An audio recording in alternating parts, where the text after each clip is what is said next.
este segmento entrevistando al creador de una de las mejores revistas más importantes en México en cuanto al género de la historieta. Él es el señor Rafael Márquez. Rafael, ¿cómo se encuentra? Muy bien, aquí estoy un poquito descansando un poco porque es domingo. Descansado un poco porque es domingo y ya trabajó mucho, ¿verdad? Ajá. Bueno, pues es un placer estar con usted. Y bueno, queríamos platicar un poquito sobre cómo es que usted inició, cómo es que decidió emprender esto de las historietas. Bueno, yo inicié por ser aficionado a las historietas, porque entonces había dos revistas en México, una que se llama Pepín y una que se llamaba Chamaco. En esas dibujaban y salían muchas historias muy bonitas, los grandes historietistas de México, como fue don Germán Butze, el creador de los super sabios, como fue el señor Vargas, creador de lo que era la familia Burrón, don Gaspar Bolaños Villaseñor, creador de Rolando el Rabioso, los hermanos Araiza, de Batacazo Limpio, la Bruja Rogers. Había una infinidad de creadores. Así es como nació entonces el amor. Entonces, como de aficionado de niño, y después en el periódico salían tiras cómicas. Ahí aparecía Tarzán, aparecía Bull Rogers, aparecía diferentes, el Mago Maravilla, y uno se aficionaba a eso. Después ya más grande compraba yo revistas, leía revistas y un hermano mío dibujaba. Y entonces yo le ayudaba a ir a entregar el trabajo y a recogerlo. Después puse un estudio con otros 3 dibujantes y entonces ahí yo era como quien dice, como frisboy de ellos, mientras que estudiaba y me dedicaba a los deportes. Pero resulta que tanto estuve apegado ahí, que un día se fueron de vacaciones a Acapulco y dejaron el trabajo tirado. Y no me quedó más remedio que hacerlo. Como pude, yo hice el trabajo para entregarlo. De ahí, a partir de eso, la imaginación es lo que cuenta, ¿no? Estar imaginándose desde que estaba yo en la escuela de inglés, español y taquigrafía y mecanografía, de la cual no aprendí nada, pero en el tranvía nomás iba yo imaginándome historias. Cuando iba yo en el tren, 1000 historias de todo. Así que cuando estuve en el terreno de la creación de las historias, empecé por tener ideas, pero no sabía cómo se iba a empezar. Hasta que entré a trabajar a Novedades, después de que les resolví un problema que tenían y que no podían resolver. O sea, habían perdido unas páginas, o llamados cartones, y yo llegué y, ¿qué pasó? Perdimos unas páginas. Denme cartón, denme el argumento, y yo les hice como pude, con fotografía y todo, las páginas. Antes de las 2 de la tarde ya estaban las páginas, 23 páginas. Entonces todo empezó como por solucionar un problema. Sí, entonces ahí fue cuando me dijo entonces el que era gerente, oiga, ¿no quiere venir a trabajar? Ya para eso ya había trabajado con otros dibujantes, ¿no? Y yo pensé, dije, trabajar por primera vez en vida con sueldo, seguro social. Dije, pues sí, acepté. Entonces ya ahí en el terreno me empecé como controlador de la producción y ahí aprendí lo que no tenía ni idea de tipografía y de todo eso. Pero después un argumentista, don Pedro Sapien, coautor de Chanoc y de Alma Grande, le dijo al gerente que al director que tenía no le gustaba, que mejor me nombraran a mí director, porque yo sí le entendía, porque platicábamos y le daba yo ideas, y entonces me nombraron director de Chanoc y de Alma Grande. Después el gerente pasó un tiempo y el gerente dice, no, también sea usted director de la novela policial. Y de una vez le ponemos Capricho, una fotonovela. Y también fui director de fotonovela. Allí hice muchos concursos de actores. En el Chanoc hice muchos concursos de dibujo. Bueno, pues ya después de eso seguí viendo a la revista, pero yo veía que estaban las revistas americanas todas de vaqueros y no había una mexicana. Había unas mexicanas, pero eran muy infantiles. Entonces a mí se me ocurrió, dije, no, yo voy a hacer una, pero en libro. Y entonces fue cuando se me ocurrió hacerla en libro, fue la primera. Ya estaba el libro semanal, pero era blanco y negro. Y el libro vaquero era un poco más grande, entonces me ocurrió hacer el libro vaquero. Hablé con el gerente, le dije, oiga, fíjate, me dijo, sí, sí, sí, cómo no. Pero tardamos casi 2 años en que saliera, porque teníamos que tener almacén. Ya salió el vaquero el 23 de noviembre de 1978 y estuve trabajando en eso, en él. Desde el primer número fue un éxito. Entonces, la primera historieta fue el libro vaquero, ¿no? Sí, ahí es como se inició todo. Sí. No, como inicié yo. Como inició. Ya existía, como vimos, ya existía la novela policíaca, el libro semanal, ya existían en la empresa. ¿De dónde surgió el amor por lo vaquero? El amor de los vaqueros surge porque al llegar aquí a Lomas Estrella era hermoso, puro campo, bien bonito. Yo te llevaba cargando, chiquitita, a ver las vacas. Entonces había vacas, era un ambiente precioso y pasaban caballos. Eso unido al cine de vaqueros, que era realmente poco cine, era muy infantil, muy chusco. Entonces me ocurrió a mí que tenía que haber una revista mexicana de vaqueros, pero donde los vaqueros pensaran como los mexicanos, no como los gringos, tan fríos, que los mexicanos pelearan por una mujer, no por una vaca como el americano, por un terreno, por unos borregos, no. Aquí realmente el centro fuera las mujeres. Y que las mujeres dejaran esa postura de vestidos faldotes y todas desaliñadas y salieran bonitas. Más atrevidonas, ¿no? Como las vemos sí. En los libros. Aunque fueran del campo, tenían que ir más bonitas.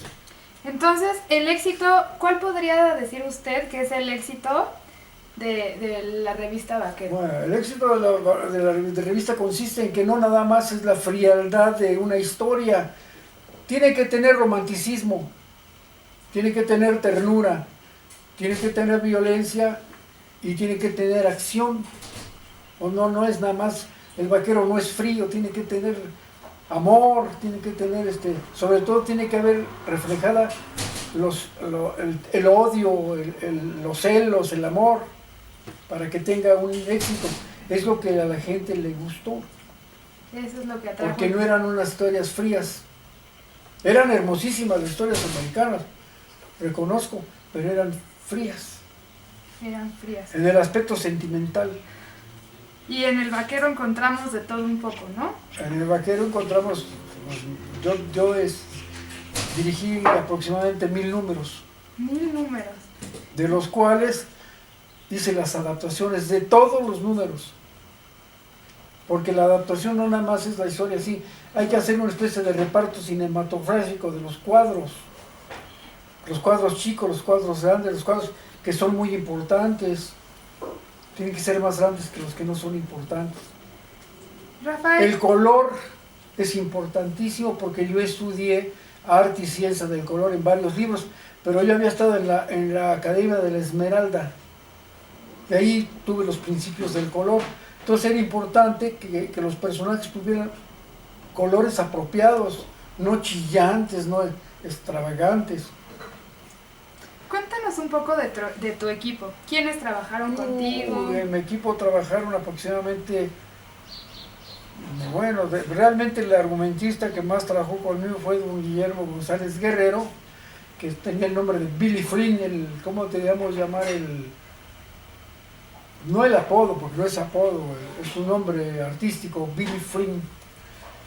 Ese señor hizo, yo creo que la mitad un 80% de los argumentos, cuando fue éxito, de los cuales todos yo los adaptaba. También tenemos entendido que tus hijos te apoyaban un poco, Bueno, ¿no? eso Desde fue cuando chiquito. empezamos con el color, ellos eran coloristas. Coloristas. Sí, su hija de Susi también era colorista. Y todo lo hacían con pintura vegetal, ¿verdad? No Sí. era como ahorita que ya todo es en No, computadora. era con pintura vegetal y eran en unos tamaños muy pequeños, los cuales pasaban al departamento que le llamaban de separación de color, que también era manual. Muy bien. No como ahora la computadora. En la computadora No, que ya no, está no. todo. Y de todas las revistas que creaste, ¿cuál sería tu favorita? ¿Cuál es la que más te gusta? Bueno, el libro vaquero llegó a 1,5 millones de ventas semanal. Después el Policíaco de Color, con sus 5 series, llegó a 960,000 ejemplares semanales. Esas son las dos que más se vendieron. En toda la editorial, ¿eh? Muy bien. Y por último, ¿hay como un consejo, algo que le darías a alguien que quiere atreverse a empezar algún nuevo negocio? Lo que tiene que tener es imaginación y estar bulliendo en la cabeza las ideas. O sea, estar imaginándose historias de lo que sea. Yo me imaginaba historias de lo que sea, ¿eh? Y después las plasmabas. No, ni las palmabas se me quedaron aquí porque no eran historias vaqueras, eran historias metropolitanas de lo que pasaba en la ciudad. Se he hecho mil cosas, ¿eh? Subí al tranvía y ahí me imaginaba yo mil cosas. El chiste es que creen, ¿no? Que se imaginen. El chiste es que empiecen. El primer paso hay que darlo. Empezar. Sí, hay que dar el primer paso. Si no da uno el primer paso, yo para dar el primer paso, yo creo que tardé 8 años. Y fue tu hermano, ¿no? El que también te... Sí, pero él no era, él era dibujante. Y yo empezaba a querer hacer una historia y no podía. Hasta que por fin, gracias a que dejaron colgada Almagrande una revista y el dibujante se fue al Uruguay y dejó pendientes los argumentos y yo empecé a meterles manos. Ahí fue el arranque. Ahí es como empezó todo. Sí. ¿A partir de cuándo comenzó? ¿Te acuerdas más o menos en qué año comenzaste? Yo empecé en 1900, ahí la empresa en 1967. En 1967 fue cuando empezaste en la empresa. Ajá. Pero en este asunto empecé desde 1948. Desde 1948. Sí, cuando me encargaba yo de lo que le llaman borrar los cartones, ponerle el marco a los cartones, hacerle los globos y después hacer letra. Hacer la letra, sí, entonces ahí va uno captando las historias al estar haciendo la letra. Y después el color, que no lo saqué nada más de la manga, lo estudié. Después Varios libros, varias teorías de color, porque a mí me fascinaba. ¿A qué retos te enfrentaste mientras hacías todo eso? ¿A qué? Retos, así hubo algo que te diera miedo, que dijeras no hasta aquí y que... No, ya cuando arranqué ya no le tuve miedo a nada. A pesar de que había opositores absurdos, gentes muy absurdas, como un gerente de publicidad que me dijo: oiga, usted miente, usted no tiene los mejores dibujantes, usted no tiene los mejores argumentistas. Yo pues tengo las mejores ventas. Exacto. Porque son especiales la gente. Sí había gente muy envidiosa. Pero las ventas decían todo, claro, ¿no? Gente me decía: ay, usted nomás de punto y defiende puros viejitos. Son los artistas, nada más ni nada menos. Sí. Los que mantienen esta editorial, no nada más con mis revistas, con todas las revistas de la empresa. Los grandes dibujantes eran ya gente mayores, de 45, 50 años o 60 incluso. Entonces apoyabas también como al talento, aunque no importaba la edad, lo importante claro, lo que cuenta era la creatividad. La creatividad y el talento. No, los retos era lograr de un inicio en una revista, ir depurando los argumentistas y los dibujantes, ir superando todo, irlo superando. Bueno, pues muchas gracias, Rafael. Esto es todo contigo. Muchas gracias por la plática, por los consejos y por todo esto.